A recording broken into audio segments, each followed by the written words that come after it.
जास्त जुनी नाही, मागच्या वर्षीचीच गोष्ट आहे. बाहेर रिमझिम पाऊस सुरू होता. घराच्या गॅलरीमध्ये खुर्ची टाकून बसलो होतो. बॅकग्राऊंडला जगजीत सिंग यांची गझल सुरू होती. होश वालों को खबर क्या, बेखुदी क्या चीज है. समोर होती ओल्ड मंक.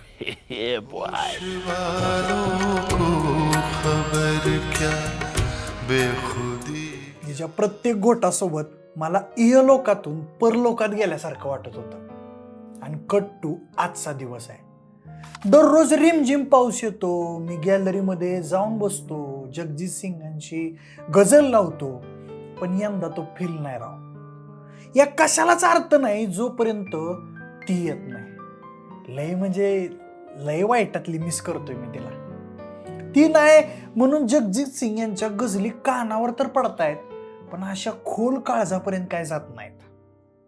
ती नाही तर या पावसाला बी अर्थ नाही आणि गॅलरीत बसण्याला पण अर्थ नाही. कशाला म्हणजे कशालाच अर्थ नाही. आता तुम्हाला जर वाटत असेल की एखाद्या पोरीबद्दल बोलतोय तर तुम्हाला माझं दुःख सांगण्यात काहीच पॉइंट नाही, पण ज्यांना भावना पोचल्या त्यांनाच कळेल मी कुणाबद्दल बोलतोय. ती म्हणजे ओल्ड मंक. माझी गेले कित्येक वर्षांची साथीदार ओल्ड मंक. गेले कित्येक दिवस ओल्ड मंक कुठंच मिळत नाहीये. तिचे कितीतरी आशिक रोज वाईन शॉपच्या चकरा मारतायत. आली का असं काकुळतीनं विचारतायत, पण ती कुठंच कुणाला भेटणं झाली. तुम्ही आजवर दारूच पिला नसाल तर आम्हाला बेवडे म्हणा किंवा अजून काय म्हणायचं ते म्हणा. आमचं हे दुःख, आमचा हा विरह तुम्हाला कधीच कळणार नाही. अचानक असं काय झालं की ओल्ड मंक मिळायची बंद झाली? म्हणजे ती तात्पुरती बंद झाली की कायमची बंद झाली? येणार असली तर परत कधी येईल? असे अनेक प्रश्न अनेक ओल्ड मंक प्रेमींना आता पडले असतील आणि उत्तर शोधता शोधता ते पार व्याकुळ झाले असतील. म्हणूनच या सगळ्या प्रश्नांची उत्तर देणारा हा व्हिडिओ खास ओल्ड मंक प्रेमींसाठी.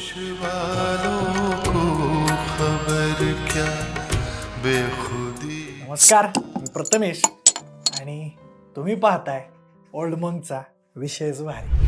मंडळी, 10वी पासून कॉलेजला गेलो तेव्हा ऐकलं होतं की बिअर पिल्यानं बॉडी बनते.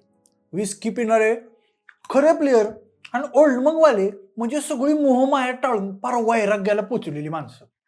सगळं व्यवस्थित चालू होतं. कोरोना येऊ, जगात युद्ध पेटो, कुणाचं सरकार येऊ, कुणाचं पडो, आम्ही मात्र आमच्याच तंद्रीत असायचो. पाऊस आला की आणली ओल्ड मंक. मित्राचा बर्थडे आणली ओल्ड मंक. मित्राचं ब्रेकअप झालं, आणली ओल्ड मंक. अर्थव्यवस्थेला हातभार म्हणून आणली ओल्ड मंक. लाडक्या बहिणीचे पैसे आले, आणली ओल्ड मंक. टॅक्स वाढला म्हणून महाग झाली, तरी बी आणलीच ओल्ड मंक.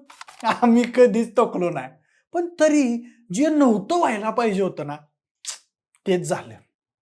ओल्ड मंक मिळायचीच बंद झाली. आज येईल उद्या येईल म्हणत कितीतरी महिने गेलं. काहीतरी हार्डली मिसिंग व्हायला लागलं. म्हणून मग शेवटी छडा लावायचाच ठरवला की नेमका प्रॉब्लेम झालाय काय.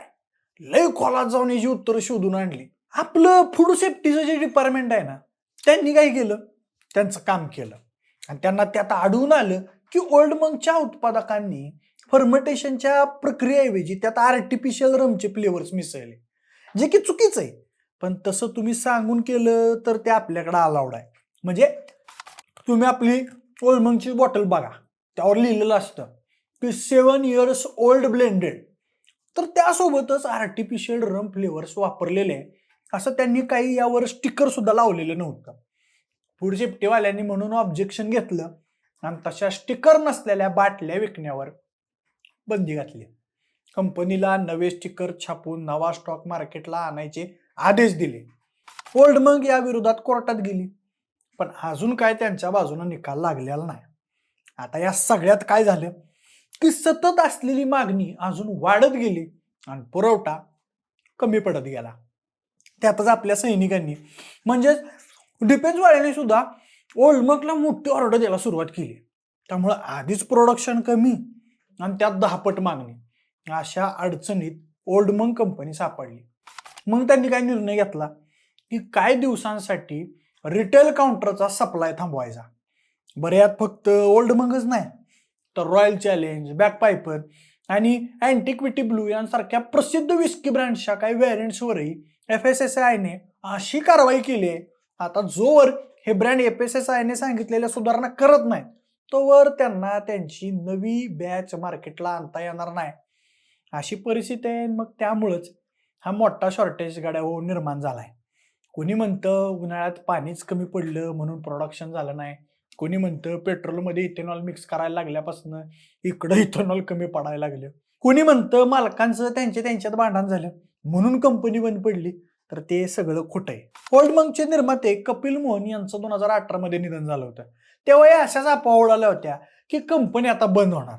पण त्यानंतर त्यांची पुतणी हेमंत मोहन आणि विनय मोहन यांनी एकत्र येऊन कंपनीची जबाबदारी स्वीकारली आणि कमजोर पडलेला ब्रँड पुन्हा मजबूत केला. आज ओल्ड मंकचा भारतीय बाजारातला मार्केट शेअर 4 ते 5% आणि गावखेड्यापासून ते 5 स्टार हॉटेलपर्यंत ओल्ड मंक सगळीकडे आवडीने पिली जाते. मागं काही कारणांनी ओल्ड मंकचे लखनौ आणि चेन्नईतले प्लॅन्ट बंद पडले आणि त्यामुळे इतर ठिकाणी असलेल्या त्यांच्या प्लॅन्ट्सवर लोड आला आणि त्याचा परिणाम पुरवठ्यावरही झाला. त्यातच पावसाळ्यापूर्वी अनेक सप्लायर्सनं मोठ्या प्रमाणात स्टॉक करून ठेवला. त्यामुळे कंपनी बंद पडली वगैरे सगळ्या अफवा आहेत. मी फक्त सांगतोय तेच खरंय. कंपनी व्यवस्थित सुरू आहे, फक्त सप्लाय चेन बिघडली आणि ती लवकरच पहिल्यासारखी होणार आहे.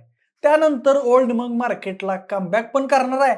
फक्त कधी त्या आत्ताच विचारू नका, कारण तुमच्यासारखीच मी बी वाट बघतोय. खोटं नाही सांगत, ज्या दिवशी ओल्ड मंक परत मार्केटला येईल ना त्या दिवशी तुम्हाला माझ्याकडून बघूनच कळेल की खरा आनंद काय असतो. चला तर मग मंडळी, तुम्हाला पण ओल्ड मंक का मिळत नाही असा प्रश्न पडला होता का, ते आम्हाला कमेंट करून नक्की कळवा. आणि सोबतच आपल्या विशेष भारीच्या YouTube चॅनलला सबस्क्राईब करायला अजिबात विसरू नका. धन्यवाद.